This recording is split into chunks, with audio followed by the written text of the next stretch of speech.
पारस अनुपेक्षा का स्वाध्याय हम सभी कर रहे हैं। आचार्य कुंदकुंद स्वामी द्वारा विरचित। णविदूण सव सिद्धे झाणोत्तम खवीद दीह संसारे। दस दस दो दो वजने दस दो अणुपेहणम वोच्छे। नमो अरिहंताणम नमो सेताणम नमो आयर्याणम नमो उवज्जायाणम नमो लोये सवसाहुणम। पंच परमेष्ठी भगवान की जय। अगले 45 मिनट के लिए सभी प्रकार के पापों का त्याग करके सभी नववर्ण मुखर मंत्र पढ़ लें।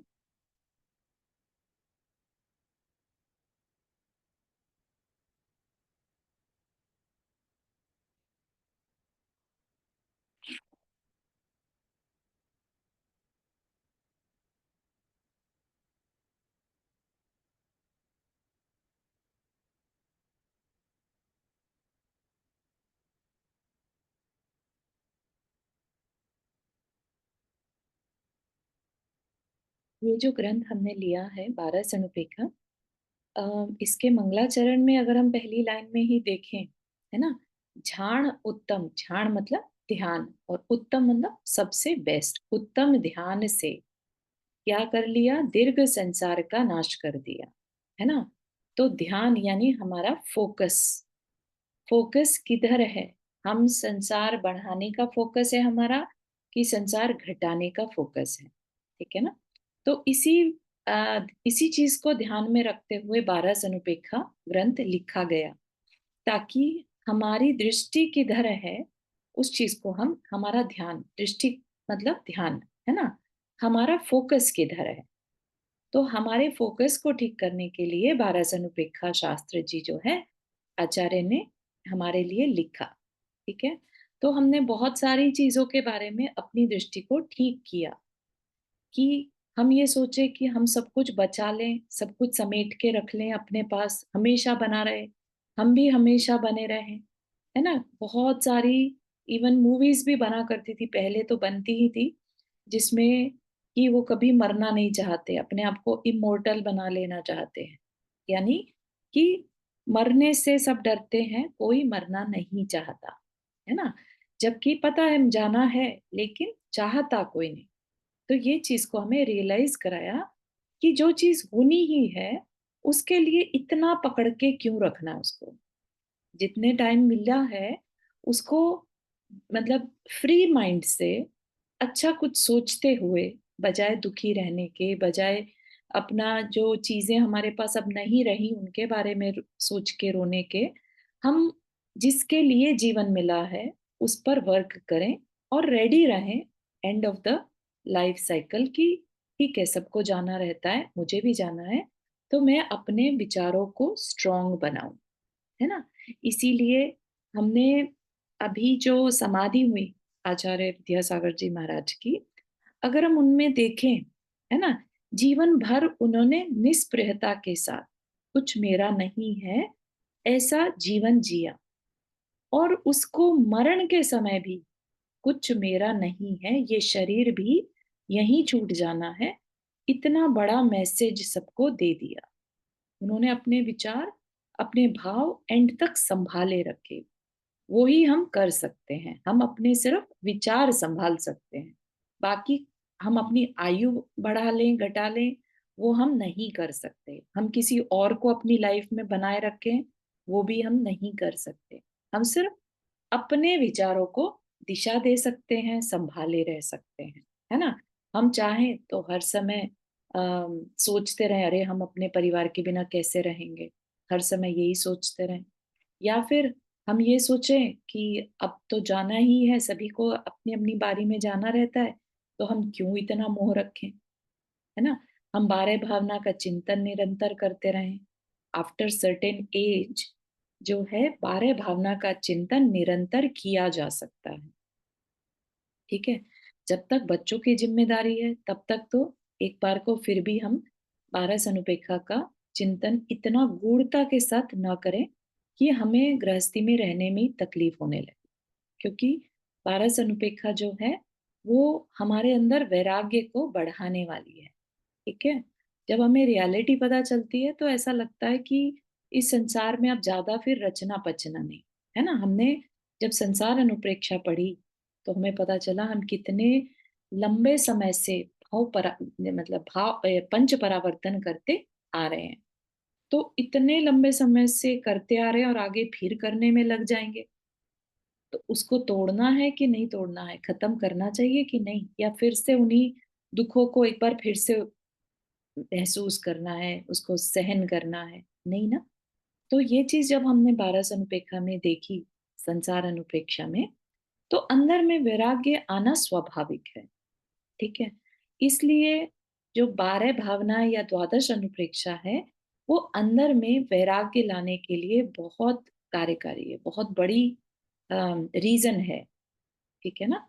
तो जब हमारा बच्चों से हम ज़िम्मेदारी से फ्री हो जाएँ, तो समझिए कि अपना एक ध्येय बना लें। फ़ोकस बिल्कुल मतलब अपनी आत्मा के लिए एक रिस्पॉन्सिबिलिटी जैसे हमने फैमिली के लिए रिस्पॉन्सिबिलिटी समझी थी, किसी टाइम में उनको प्रायोरिटी दी, बच्चों को प्रायोरिटी दी, है ना?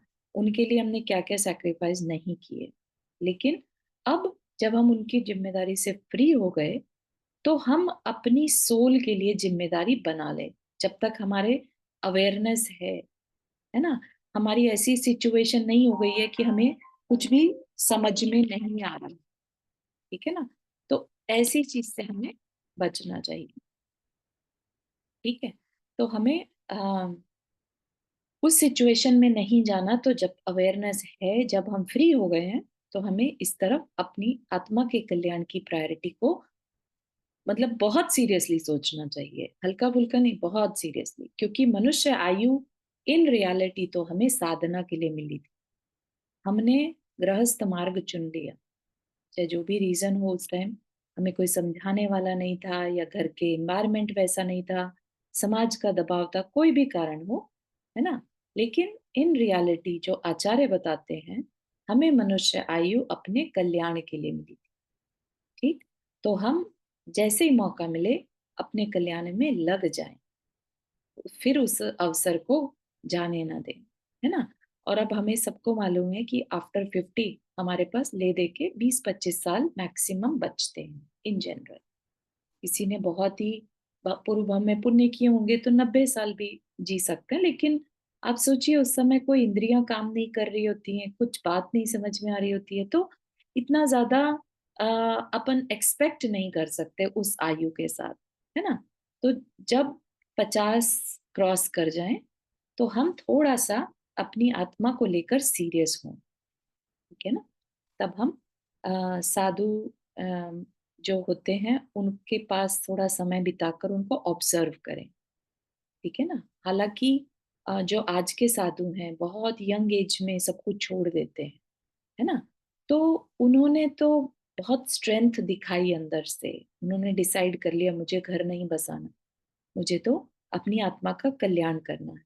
ऐसे बहुत कम लोग होते हैं, है ना? बिलियंस ऑफ पीपल में ऐसे 0.00001% देखने में मिलेंगे, जो बहुत ही यंग एज में अपनी अवेयरनेस को इतना बढ़ा रखा होता है उन्होंने, हो सकता है पास्ट लाइफ का उनका साधना रही हो, है ना? जो इस लाइफ में बहुत यंग एज में उनके भाव हो गए कि मुझे गृहस्थी में नहीं फँसना, मुझे अपनी आत्मा का कल्याण करना है, ठीक है?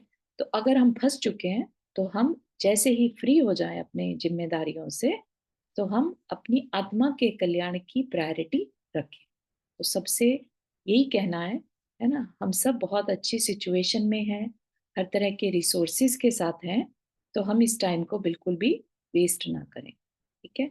और द्वादश अनुप्रेक्षा उस चीज़ के लिए सबसे महत्वपूर्ण शास्त्र जी है, ठीक है ना? तो इसमें हमारा जो डिस्कशन था वो अब चल रहा है लोक भावना का, ठीक? संसार जिसमें कि हमारा जन्म-मरण होता है वो संसार। और अब लोग जहाँ हम रहते हैं, ठीक है? हम जहाँ हैं उसकी बात बताई जा रही है। तो हमने पहला ये देख लिया था, अच्छा उसकी भी सेकंड लाइन रह गई थी, है ना? तो क्या कह रहे हैं? जीवादिपैठाणं समवायो सोऽनिरुच्चये लोगो दिविहो हवेहि लोगो अहमज्जिम उड्डे भेयेण। तो यहाँ पर क्या कहा? जीव आदि पयठान। पयठान मतलब जो ग्रुप ऑफ जीव है, जीव आदि का जो ग्रुप है। समवाओ, समवाओ समूह, सो निरुच्चये लोगो, वह लोक बताया। जीव आदि का जो आदि पदार्थों का जो समूह है वह लोक कहा। वो हमने लास्ट क्लास में एक्सप्लेन किया था 6 द्रव्यों के बारे में। टीवी हो हवेई लोगो, वह 3 प्रकार का है, 3 भेद का है ना? क्या है? अहम, मध्यम, उड्डपे, मतलब जो है नीचे का लोक, अधोलोक, है ना? मध्यम लोक और ऊर्ध्व लोक के भेद से लोक 3 प्रकार का है। तो जो लोक,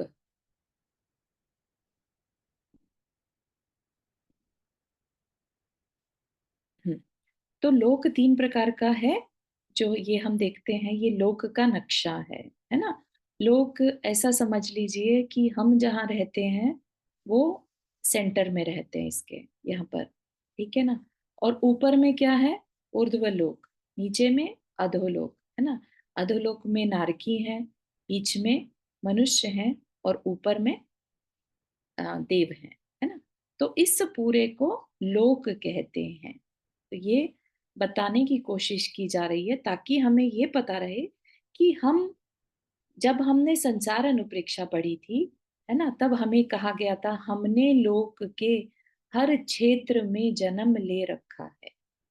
वो अलग बात है कि ऊपर के जो स्वर्ग हैं उनको छोड़ दीजिए, क्योंकि वहां पर जन्म लेने वालों का जीवन ज्यादा शेष नहीं रहता, ठीक है ना? तो ऊपर से मतलब है सारे स्वर्गों में हमने जन्म ले रखा है। मध्य लोक के जहां पर भी पॉसिबल है, जितने भी स्थानों में जीव राशि पॉसिबल है, वहां हमने जन्म ले रखा है। सारे नारकियों में हमने जन्म ले रखा है। तो हम 7वें नरक तक भी जा चुके हैं, ठीक है? तो ये बताने की कोशिश की जा रही है अब लोक अनुप्रेक्षा में, ठीक है? चलिए। निर्याहवन्ति हेठा मज्जे दीवम्बुरासयो शंखा सग्गोतिसठ्ठिभेयो एतो उड्डो हवे मोखो। तो क्या कह रहे हैं? निर्या, निर्या मतलब होता है नरक, ठीक है? निर्या नरक, हवंती हेठा, हेठा मतलब नीचे, नरक कहाँ है? नीचे है, ठीक है ना? तो ये बता रहे हैं। मज्जे, मज्जे मतलब मध्य में, दिवम, दिवम मतलब द्वीप, अम्बुरस, अम्बु, अम्बु होता है समुद्र, तो द्वीप और समुद्र तो कितने हैं? असंख्या, असंख्यात द्वीप समुद्र है, ठीक है? कहाँ पर? मध्य, मध्य में, ठीक है? हम अभी वापस से उसके जो पिक्चर है उस पे जाएंगे। सग्गो तिसट्ठी भेयो, सग्गो तिसट्ठी भेयो, ऊपर क्या है? तिसट्ठी, तिसट्ठी मतलब 63, भेयो मतलब भेद से युक्त, सग्गो स्वर्ग है, ठीक है? तो 63 भेद वाला स्वर्ग ऊपर है। ए तो उड्ढो, इससे ऊपर हवे मोक्षो, इससे ऊपर क्या है? मोक्ष है, ठीक है? तो उसकी थोड़ी सी हम जानकारी लेंगे। तो निर्या नीचे नरक है, बीच में असंख्यात द्वीप समुद्र है, ऊपर 63 भेद से युक्त स्वर्ग है और उसके ऊपर मोक्ष है। मोक्ष है ऐसा कहने का ये मतलब नहीं है कि मोक्ष कोई जगह है जहां जाकर हमें कुछ मिलने वाला है ना? बाय नेचर जो सोल का नेचर होता है ऊपर की ओर जाना, ठीक है? तो ऊपर की ओर जाकर जो सिद्ध शिला है वहां पर वो जाकर रुक जाती है, इसलिए उसको कह दिया ऊपर मोक्ष है, ठीक है? मोक्ष तो इन रियलिटी जैसे ही कर्म अलग होते हैं तभी हो जाता है, ठीक है?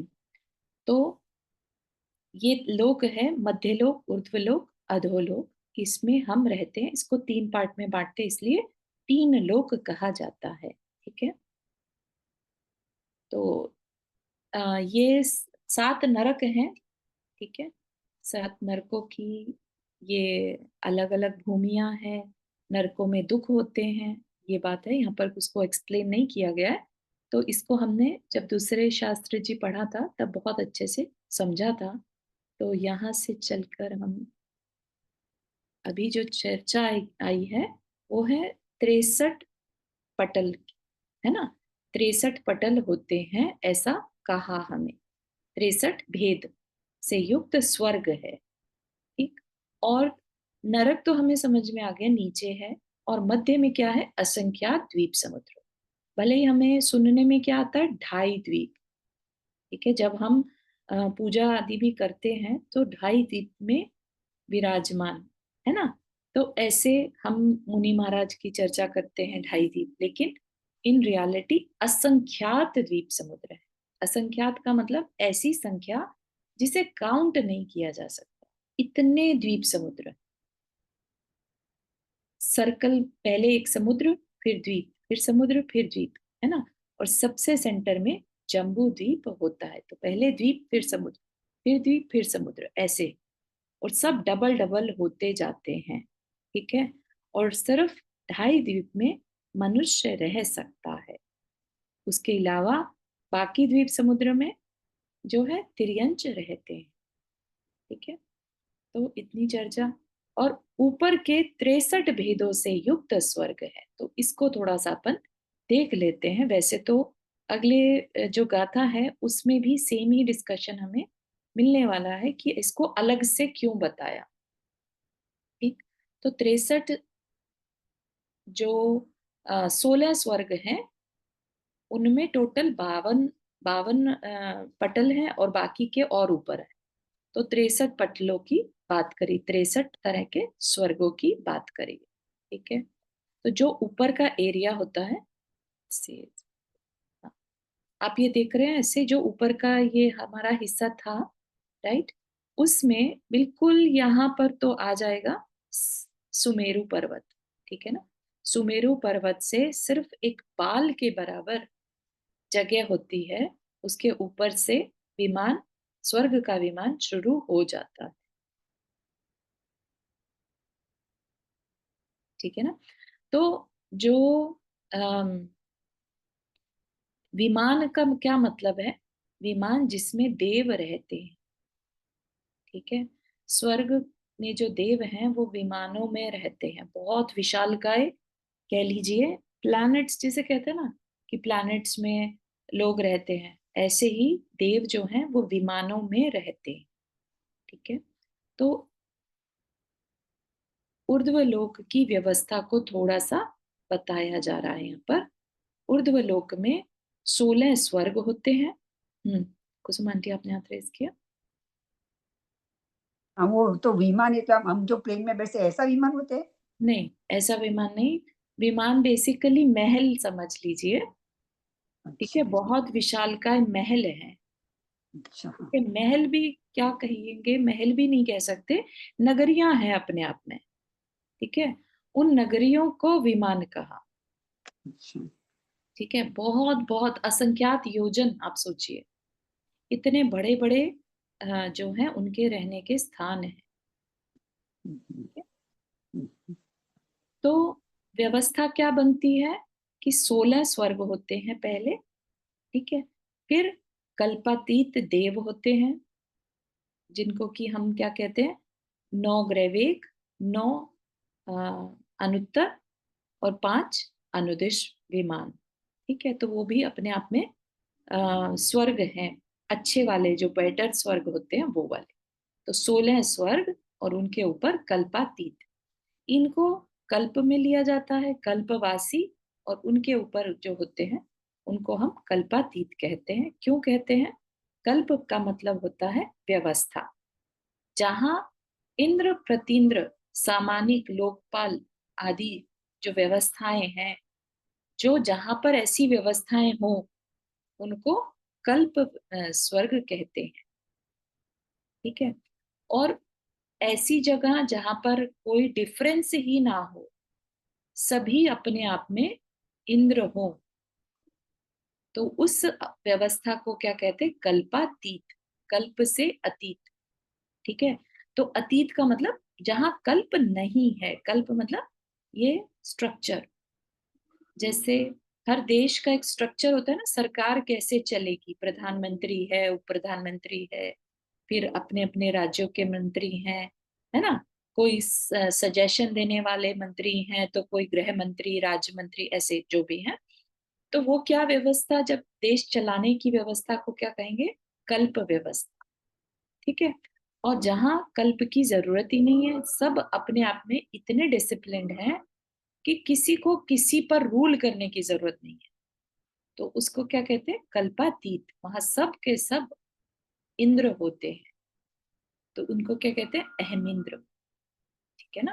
और बाकी जगह पर इंद्र होते हैं तो प्रतींद्र भी होते हैं, लोकपाल होते हैं, सामानिक होते हैं, है ना। बहुत सारे 10 तरह के उनके डिविजन्स होते हैं। ठीक। तो अब आते हैं अपनी बात पर कि जो हमें कहा 63 भेदों से युक्त स्वर्ग है, तो ये 63 भेद कैसे हुए, उसके लिए इनफैक्ट हम अगली गाथा कर लेते हैं, फिर वापस से यहाँ पर आएंगे और उसके ऊपर मोक्ष है वो भी जानेंगे। ठीक है। 31 सत्त चत्तारी, दोन्नी एक एक छक्क चदु कप्पे, तित्तिय एक एक दिया, रामा उड्ड आदिते सठी। तो यहाँ पर उन 63 भेदों वाले जो स्वर्ग हैं, उनका फर्दर डिवीजन करके बता दिया कि कैसे हैं 63 भेद। तो क्या बताया? 31, 31 कहाँ पर है? पहले 2 स्वर्ग में। ठीक है। फिर सत, 7 अगले 2 में।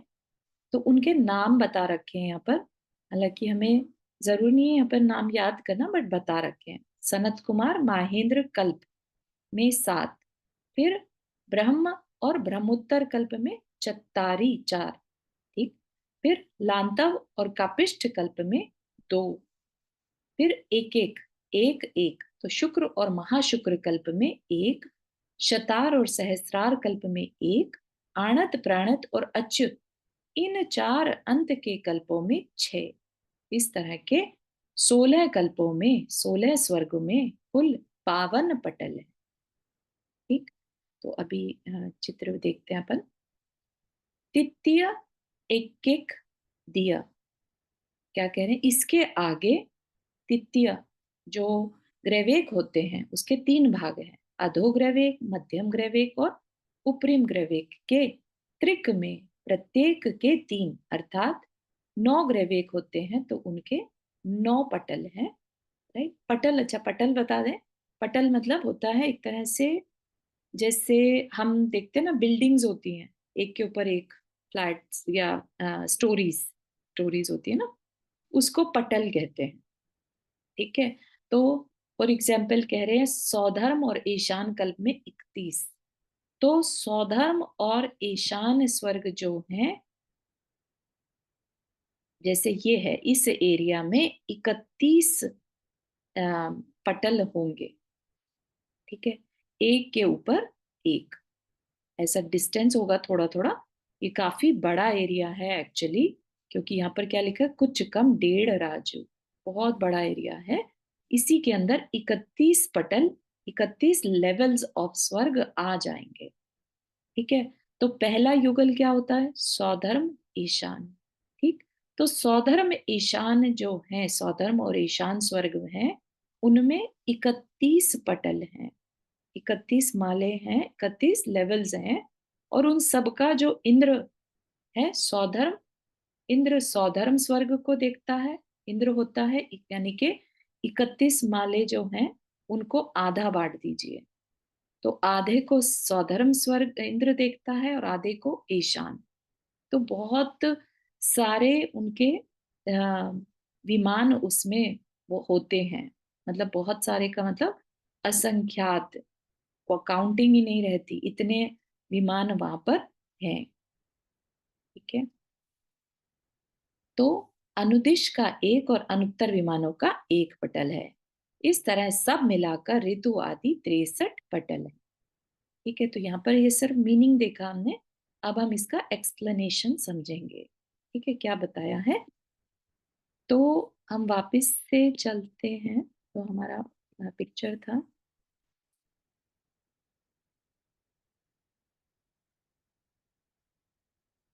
ठीक है, तो हमारी जो बात चल रही है, हमें लोक के बारे में बताया जा रहा है। लोक के बारे में बताने में कहा 3 भाग हैं उसके, है ना, ऊर्ध्वलोक, मध्यलोक और अधोलोक। ठीक, मध्यलोक में द्वीप समुद्र हैं। द्वीप समुद्र सर्कल सर्कल बढ़ते चले जाएंगे, जैसे कि यहाँ पर देख सकते हैं, है ना। ऐसे ये सबसे छोटा जम्बू द्वीप, फिर लवण समुद्र, फिर धातकी द्वीप, फिर कालोदधी समुद्र, फिर पुष्करवर द्वीप, फिर पुष्करवर समुद्र। तो इस तरह से ये तो 2.5 द्वीप ही हैं, लेकिन ऐसे असंख्यात द्वीप समुद्र उस मध्य लोक में आ जाते हैं। ठीक है, तो ये हमारी थोड़ी सी मोटा मोटा हमने जाना मध्य लोक के बारे में, राइट। अब हम चलते हैं स्वर्ग के बारे में, जो हमें ज्यादा डिटेल में बताने की कोशिश करी ऊपर के बारे में। बाकी अगर हम डिटेल में जाएंगे तो बहुत सारी डिटेल होगी इसकी, कि देव लोक जो है वो 4 निकाय के देव आते हैं उसमें, लेकिन यहाँ पर चर्चा किसकी करी, सिर्फ ऊर्ध्वलोक की। तो ऊर्ध्वलोक में वैमानिक देव ही आते हैं। बाकी के जो 3 प्रकार के देव हैं, जिनको कि हम व्यंतर, भवनवासी और ज्योतिष, ये मध्यलोक में या अधोलोक में ही होते हैं। ठीक है, तो जो यहाँ पर चर्चा हो रही है, हमें बताने की कोशिश कर रहे हैं, वो ऊपर के स्वर्ग की, यानी वैमानिक देवों की बात कर रहे हैं। ठीक है, तो वैमानिक देवों में जो है 16 स्वर्ग तक तो कल्प व्यवस्था है, उसके ऊपर कल्पातीत है। ठीक है, और हर जो जैसे हम बात करें कि 16 स्वर्ग हैं। ठीक है, 16 स्वर्ग में हर एक जो 16 की काउंटिंग करेंगे, 1 2 3 4, राइट। तो जो पहला और दूसरा स्वर्ग है वो सेम लेवल पे है, ये कहना चाह रहे हैं, तो उसको क्या कहते हैं, युगल कहते हैं। ठीक है, तो ऐसा नहीं समझिएगा कि सौधर्म स्वर्ग पहले है फिर ईशान है, ऐसा नहीं, पैरेलल में होते हैं। ठीक है, तो इस तरीके से यहाँ पर हम देखेंगे तो 8 ही दिखा रखे हैं, राइट, क्योंकि जो कहने को 16 स्वर्ग हैं, लेकिन वो अपना पैरेलल में होते हैं, तो 1 2 3 4 5 6 7 8 ऐसे। ठीक है, तो 16 स्वर्ग इस तरीके से होते हैं। रोशनी, हाथ रेस किया। दीदी, पहले काव्य में हमने देखा कितने भेद थे, 63 ना।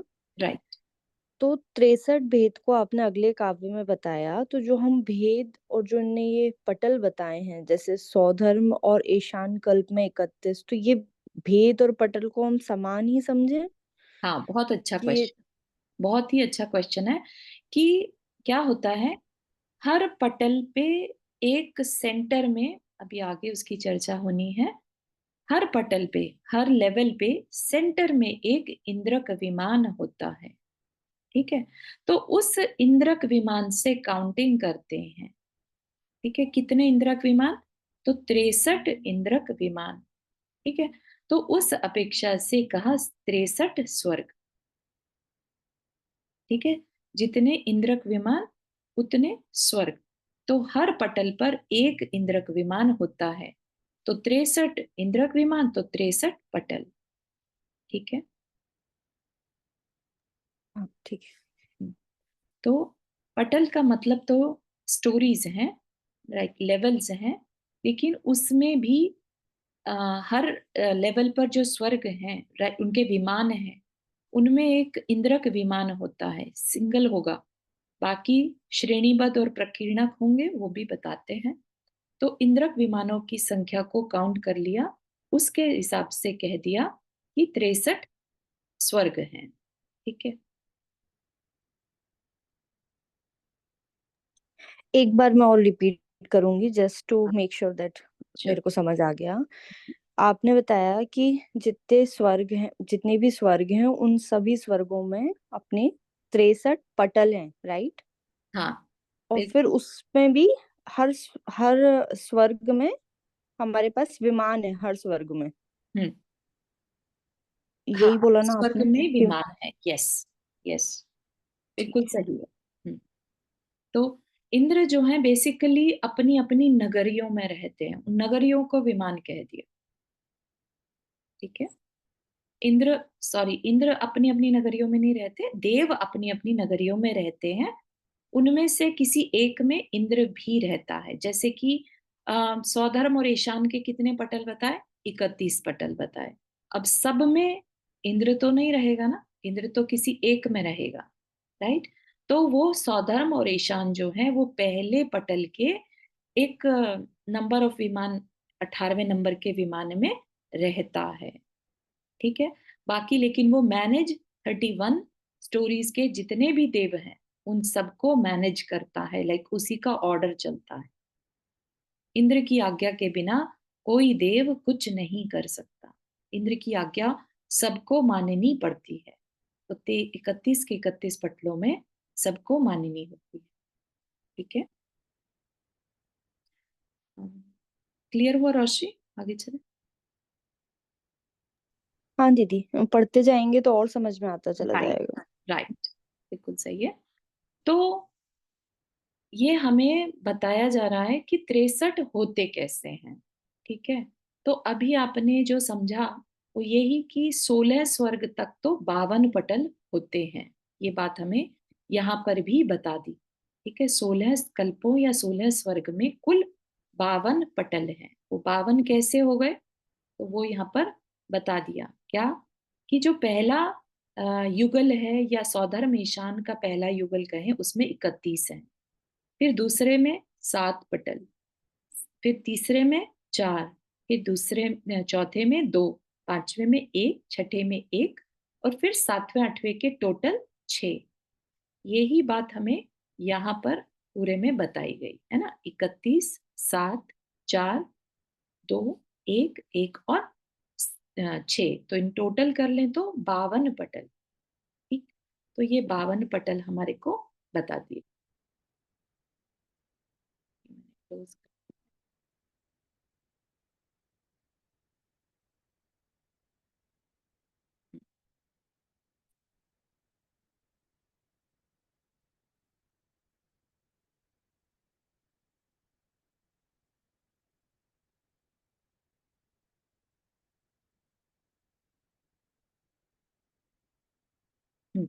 सॉरी, वो क्लोज हो गया गलती से। ठीक है। तो 52 पटल तो ये हो गए। अब इसके बाद क्या बोला? अब देखिए कि जो 9 ग्रैविक हैं उनके 9 पटल। ठीक है। 9 ग्रैविक क्या है? 9 ग्रैविक जो इन 16 स्वर्ग के ऊपर होते हैं, कल्पातीत। ठीक है। तो कल्पातीत में 9 ग्रैविक, 9 अनुदिश और 5 अनुत्तर विमान होते हैं। ठीक है। तो एक के ऊपर एक, उनके अभी कितने पटल बचे हमारे पास? 9 तो 9 ग्रैविक के हो गए। ठीक है। और 9 अनुदिश का एक पटल और 5 अनुत्तर का भी एक पटल, समझना चाहिए। ठीक है। तो कितना हो गया? 9 और 2 11। तो हाँ, फिर 12 पूरा 63 हो जाता है। हाँ। तिथि हो गया है ना। तो इस तरीके से हमें बात समझाई जा रही है कि 63 लेवल्स हैं टोटल ऊपर के स्वर्गों के, इंक्लूडिंग हो गया इसमें कल्प भी आ गए और कल्पातीत भी। ठीक है। तो कल्प और कल्पातीत को मिलाकर जो ऊर्ध्व लोक बनता है उसमें टोटल 63 लेवल्स हैं स्वर्गों के। जितना ऊपर ऊपर जाते जाते हैं, यानी कि जैसे जिनकी तपस्या बहुत होती है ना, जो आयु में, मनुष्य भव में बहुत अच्छी तपस्या करते हैं, निर्लीप मतलब निर्लोभ प्रवृत्ति के होते हैं, सब कुछ छोड़ देते हैं, समाधि पूर्वक मरण करते हैं, उत्कृष्ट समाधि करते हैं, तो वो उतना उतना ऊपर ऊपर के स्वर्गों में अच्छी क्वालिटी के देव बनते हैं। ठीक है। देव होने को तो कोई सौधर्म स्वर्ग के देव बहुत हैं, मतलब असंख्यात देव होते हैं। इतने देव हैं कि यू कैन नॉट इमेजिन। ठीक है ना, देव भी हैं और देवियां भी हैं। तो देव बनना कोई बड़ी बात नहीं है, लेकिन अच्छी क्वालिटी का भी देव बनना जरूरी है ना। हमें सम्यक दृष्टि होना भी जरूरी है।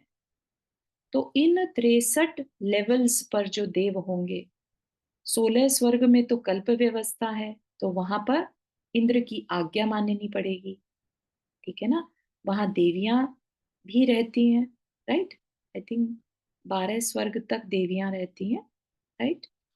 एंड उसके ऊपर देवियां नहीं होती। ठीक। तो ये सारी व्यवस्था जो है समझने की है, लेकिन हमें यहाँ पर जो बताने की कोशिश की जा रही है वो इतना है कि हम समझे, ताकि हम विजुअलाइज कर सके थोड़ा सा, कि हम जब ये द्वादश अनुप्रेक्षा पढ़ते हैं तो हमारे अंदर जो वैराग्य आता है उसके बेसिस पर हम ऊपर के वैमानिक देवों में जन्म ले सकते हैं। ठीक है, तो इसलिए थोड़ी सी एक्स्ट्रा इंफॉर्मेशन दी गई यहाँ पर। हमें नरक के बारे में नहीं बताया गया, हमें यहाँ पर मनुष्य लोक की जो जानकारी देनी थी थोड़ी बहुत, वो संसार अनुप्रेक्षा में दे दी कि हम अपने परिवार के और ये जो है हमारा शरीर है और ये है, लेकिन इससे ज्यादा जानकारी हमें नहीं दी। लेकिन आप सोचिए कि एक स्वर्ग की इतनी डिटेल क्यों दी होगी हमें, है ना।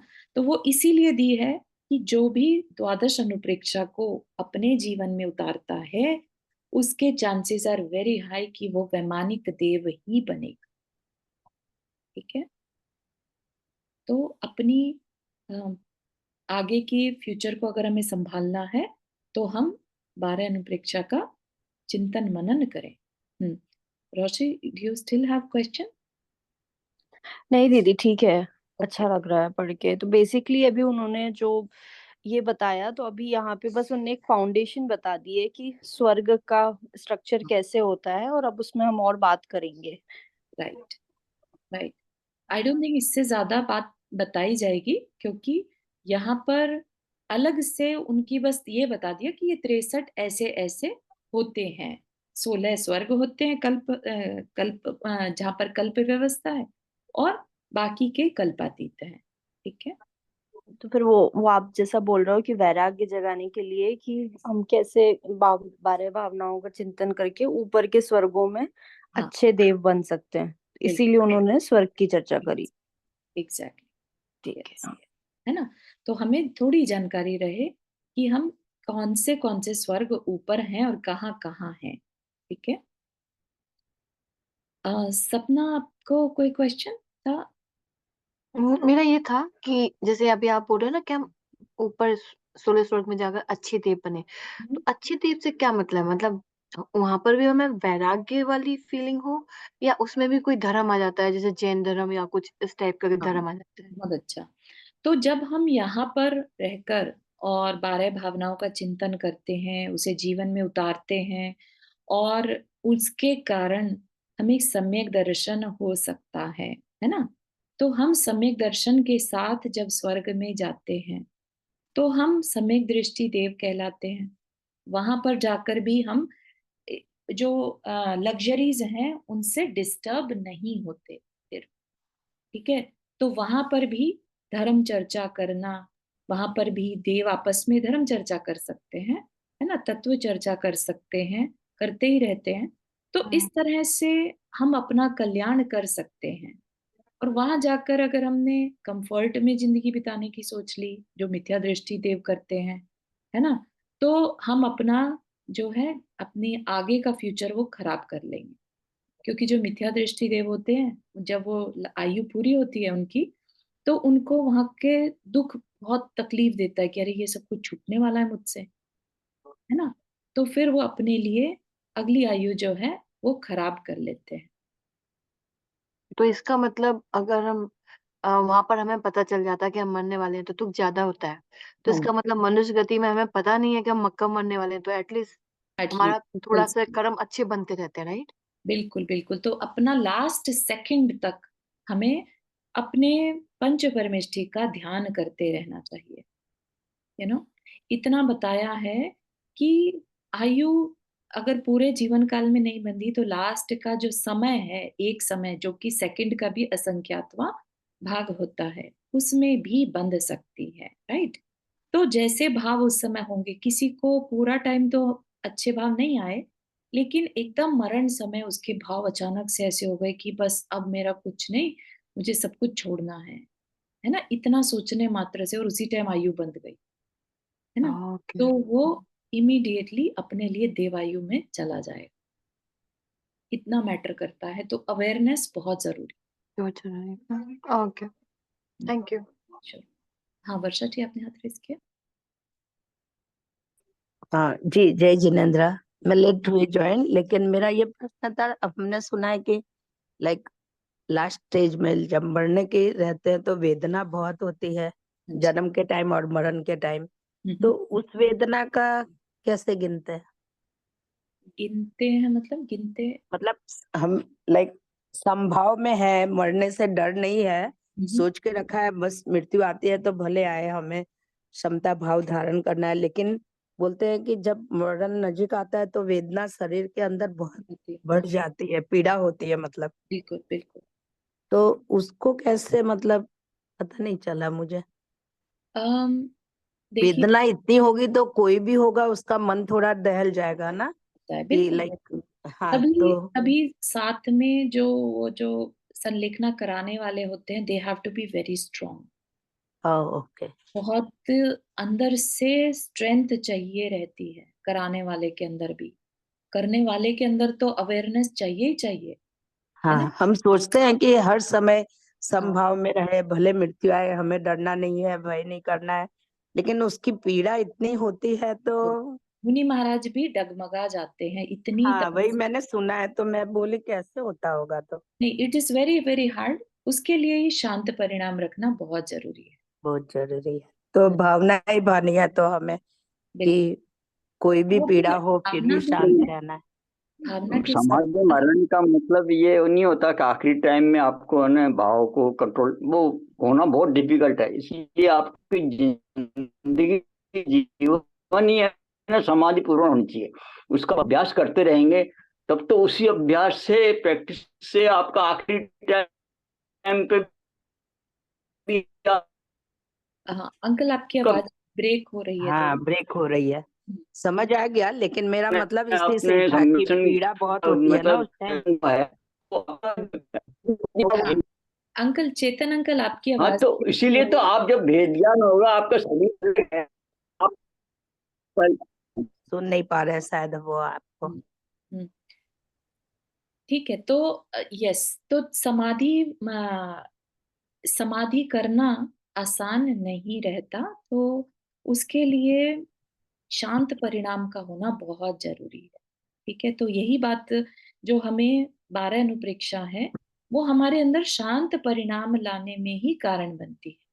इसीलिए जो समाधि मरण है वो इजी हो सकता है कह रहे हैं, होगा ही ये जी, कोई गारंटी नहीं है, गारंटी लेकिन नहीं हो है। सकता है थ्रू 12 अनुप्रेक्षा। तो इसका स्वाध्याय हमें बहुत बहुत जरूरी है, बहुत ज्यादा जरूरी है। ठीक, जरूरी है जी। मतलब एक समय के बाद तो आप ऐसा समझ लीजिए कि निरंतर इन भावनाओं का चिंतन करना होगा। करना। एक सर्टेन एज के बाद तो निरंतरता रखनी होगी उसमें, तो फिर जी, आपका समाधि मरण या मरण समय की जो तकलीफ है वो मैटर नहीं करेगी। ऐसे तो हम पढ़ते हैं वो भाव वो प्र- हम्म, वंदना पढ़ते हैं जो आती है, उसके जी अंदर भी आता है जी, मरण समाधि समय। भावना। हाँ जी। बिल्कुल सही। Thank a, you. हाँ, तो इसमें निधि जी आपका क्वेश्चन लेते हैं, बस ये लास्ट लाइन बता दूं। इस तरह सब मिलाकर ऋतु आदि, ऋतु क्यों वर्ड यूज किया होगा?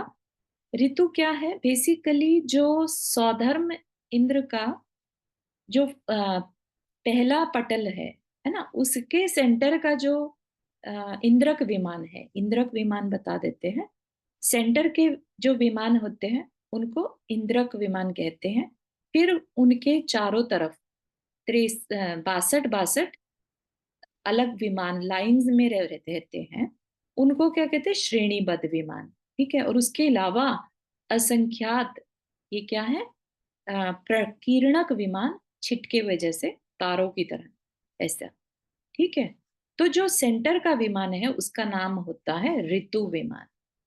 ठीक है, तो इसलिए कह दिया ऋतु आदि। ऋतु आदि तो हर एक इंद्रक विमान का नाम है। ठीक है, तो अगर हम शास्त्र पढ़ते हैं डिटेल में तो हमें पता चलता है। अदरवाइज यहाँ पर ऋतु आदि से मतलब ऋतु और बाकी के 63 पटलों के नाम। ठीक है, तो इसके बाद हमारी एक गाथा रह गई है, वो अगली कल की क्लास में करके फिर हम ध्यान कर सकते हैं। ठीक है, हाँ, निधि जी आप क्वेश्चन पूछना चाह रहे थे। हाँ चारू जी, पहले स्वर्ग में जो सौधर्मेंद्र के सची की आयु होती है वो आयु नहीं, एक भवतारी होती है वो, उसके बाद उन्हें मोक्ष होता है। लेकिन 16वें स्वर्ग में 33 सागर की आयु होती है। 22 सागर, एक्चुअली 16वें स्वर्ग में 22 सागर होती है, उसके ऊपर वालों में जो है एंड के जो स्वर्गार्थ सिद्धि आ जाता है ना, वहां 33 सागर है। तो जैसे सौधर्मेंद्र की सची की एक भवतारी है और 16वें स्वर्ग में 22, तो दोनों में अच्छा क्या है, बेस्ट मतलब, क्योंकि सची की तो एक भवतारी है, वो तो एक भव में मोक्ष चले जाएगी। तो डेफिनेटली एक भवतारी होना बेटर है कंपेयर टू हम 22 सागर तक रहें और फिर वापस आकर फिर से मनुष्य बने, फिर तपस्या करें, फिर स्वर्ग जाएं, फिर इतना लंबा समय निकालें। तो उससे तो डेफिनेटली बेटर है शची, क्योंकि शची की आयु जहां तक मुझे ध्यान है एक पल्ले की होती है, which is very short time compare to Saudharma Indra, है ना। उससे सौधर्म इंद्र की लाइफ टाइम में ही कई मील नंबर ऑफ शचियां बदल जाती हैं। इतना बड़ा टाइम सौधर्म स्वर्ग के इंद्र का रहता है कंपेयर टू शची। ठीक है ना, तो शची होना इज मच मच बेटर। यानी कि मतलब सच्ची का ज्यादा अच्छा है बजाय, मतलब अगर भावना भाते हैं तो उन 16वें स्वर्ग से पहला स्वर्ग में सच्ची का ज्यादा अच्छा है। हाँ, एक भक्त लेकिन ऐसा नहीं है कि सिर्फ शची के साथ ही ऐसा होता है ना। जितने भी दक्षिण दिशा के स्वर्ग देव हैं, इंद्र हैं, वो सब एक भवतारी ही होते अच्छा, दक्षिण के जितने भी होते हैं। हैं। हाँ, तो दक्षिण इंद्र जिन्हें कहते हैं ना, वो एक भवतारी ही होते हैं, और सर्वार सिद्धि के सारे देव एक भवतारी ही होते हैं। ठीक अच्छा। है, तो या ऐसा है। या ओके, थैंक यू। चारू जी आपने हाथ रेस किया। हाँ, मैं इससे रिलेटेड ही एक्चुअली पूछ रही थी कि तो जो सम्यक दृष्टि जो देव होते हैं, तो वो तो मतलब इंद्र मतलब जो इंद्र नहीं होते, वो उनका भी मतलब उनकी अगला जन्म उनका मनुष्य गति में ही होता है या देव गति में भी, मतलब वो उनके बार बार जन्म हो सकते हैं वहां पर? देव से देव नहीं बनते। अच्छा, नहीं बनते, तो वो मनुष्य गति देव में। से मनुष्य या त्रियंच ही बनेंगे। ठीक है, अच्छा, सम्यक दृष्टि होने के बाद भी वो त्रियंच बन सकते हैं? सम्यक दृष्टि होगा तो मनुष्य बनेगा। Okay, thank you sir. इसके अलावा शायद कुसुम आंटी आप कुछ शेयर करना चाह रहे थे, या बाद में अलग से बात करना है, आपकी चॉइस है। नहीं अभी बात करो ना, सबको पता चले तो उसमें कोई जी बात नहीं है। जी, तो आप कह रहे थे, शेयर करना चाह रहे थे कि आपके भाई हैं और बिल्कुल उनका समय आ गया है ना। डॉक्टर्स ने इट सीम्स की जवाब दे दिया ऐसा। इसलिए मेरा बेटा ही सब करता है। अच्छा, तो उन्होंने सब उसने सब टेस्ट कराया, ये इधर से उसका एक कांटेक्ट में डॉक्टर रखा है, वो मेरे बेटे के साथ बात करता है और फिर वो कहता है कि कैसी परिस्थिति है। राइट, तो उसने उसका रिपोर्ट देख के ऐसा लगता है कि उसका हार्ट ज्यादा अभी पंपिंग नहीं कर रहा है और खाना भी बंद हो गया है, सारी लिक्विड लेता है और चल नहीं सकता है और शरीर पे सब सूजा गया है, सूजन आ गई है। तो कभी भी ऐसा नहीं कि अभी, कभी भी हो सकता है, ऐसा है। 6 महीने भी चल जाए, वो 6 दिन भी नहीं हो सके, ऐसा है। ठीक है, ऐसी और आप कह रहे हैं वो सुनना नहीं चाह रहे, तो उसका उसका धर्म, मेरी माँ इतनी धर्मिष्ठ थी, हमें सब बहनों सबका धर्म की तरफ लागे, पर उसको पता नहीं, जब छोटा था तब तो भक्तामर उसको आता था, मुंह से बोलता था विदाउट बुक, और हाँ अभी पता नहीं क्या हो गया है कि वो उसको धर्म के नाम से ही कुछ हो जाता है। हाँ मेरी माँ मर गई, बात पहले तो मेरी माँ को लेकर रोज मंदिर जाता था, अभी मेरी माँ के जाने के बाद अभी रोज मंदिर भी नहीं जाता है, और उसको कुछ धर्म की बातें करते तो इतना अच्छा नहीं लगता है, पता नहीं क्यों। देखो, तो उसमें दो चीजें हो सकती है ना, या तो आयु बांध ली है ना, और हाँ, या संस्कार उतने स्ट्रांग नहीं रहे कि अब मरण समय जब तकलीफ है बॉडी में, तो धर्म हर एक को याद नहीं आता। धर्म की बात याद आना, अच्छा लगना, धर्म की बातें अच्छा लगना भी बड़ी बात होती है। आप लोग, हम लोग सब ये बैठकर जो स्वाध्याय कर रहे हैं ना, ये बहुत बड़ी बात है एक्चुअली। समझ रहे हैं आप? चाहते तो हम भी कुछ ना कुछ यहाँ के वैभव जो है, लग्जरीज हैं, उनमें उलझे रहते, राइट। अच्छा लगना ही शो कर रहा है कि हमने कहीं ना कहीं मेहनत की हुई है इस बारे में, हमने धर्म को अच्छा माना है, तब हमें अच्छा लग रहा है अभी। तो जो उनकी सिचुएशन है, वो उन्होंने उस चीज पे उतना वर्क नहीं किया, वो जरूरी था लेकिन नहीं किया। अब एज अ फैमिली, है ना, हम क्या कर सकते हैं? हाँ, हम वही मैं पूछती हूँ। चाहते हैं, हम चाहते हैं कि उनका कल्याण हो, उनकी सोल। मेरे को रोना आ जाता है कभी कभी, तो फिर मैं बताती हूँ इधर से, ये करो ये करो ये करो, वो सुनता नहीं है, तो क्या कर सकते हैं। वही राइट तो चिंता होती है कि उसकी गति अच्छी हो, मैं ऐसा चाहती हूँ।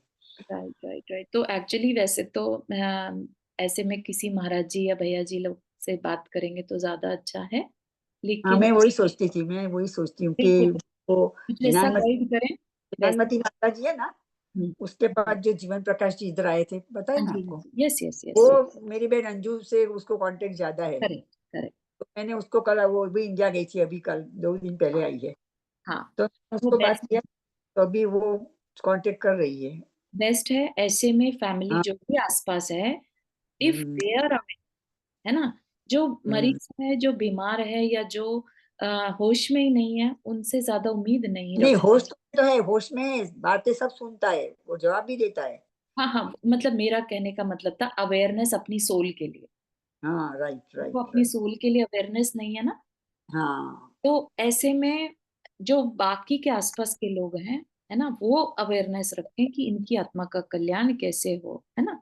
तो वो वहां पर उनके चारों तरफ पॉजिटिविटी को भी रखें, और अंदर ही अंदर भले ही ओम की चैंटिंग जो भी है वो कंटिन्यू रखें। मेरी भतीजी है ना इंडिया में, हाँ, तो वो उसकी उसकी मेरे भाई की बेटी, तो वो मैं उसको इधर बोलती हूँ कि तुमको ये सुना ये सुना ये सुना, वो तो उसको धीमी आवाज क्या रखें। करता है अभी, क्या करता है कि उसको कहता है तू बाहर जा, हाँ ऐसा करता है। ये हाँ, मोना को बाहर भेजो, कैसे सारा दिन यही बातें करती रहती है, कैसे। हो तो सकता है उसमें आयु बांध ली हो आंटी को, ऐसा लग रहा है। मैंने भी कई जीवों को देखा है, एक्चुअली बहुत धार्मिक थे और आखिरी समय में है ना उनका परिणाम सारे ऐसे बदल जाते हैं, पता नहीं क्यों।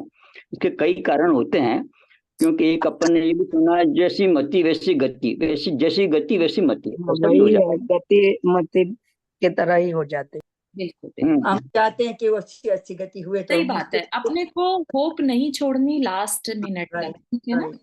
तो बिल्कुल क्योंकि नहीं मानना कि अरे सारी उन्होंने, सेवा में इसने बहुत अच्छे काम किए, बहुत लोगों को हेल्प बिल्कुल किया है, बहुत मेरी माँ को भी अच्छी तरह से रखा है, हम जरूर, हम सब बहनों के साथ, मेरे एक ही भाई है, और हम बिल्कुल। तो अभी 5 अगर आप 3 ही है। लोगों के एफर्ट से उनकी, लेट से मानो बांध भी ली, लेट से, है ना, हाँ, तो भी हाँ, उसमें ऐसी जगह जन्म हो सकता है जहां धर्म श्रवण के साधन हो, ठीक है ना। तो हाँ। अपना कल्याण आज नहीं तो कल कर ही सकते हैं, हम्म। ठीक है ना। तो अपने को होप नहीं छोड़नी।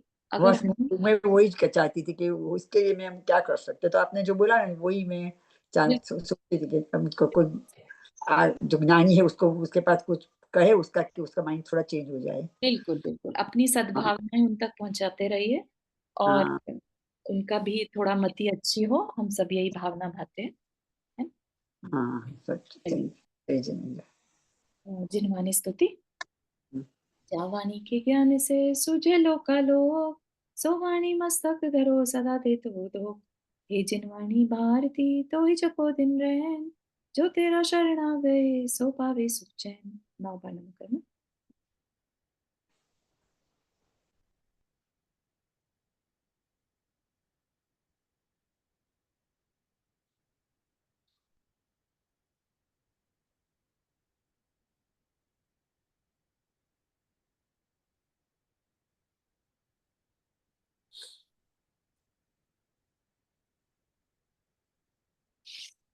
सभी को जय जिनेन्द्र।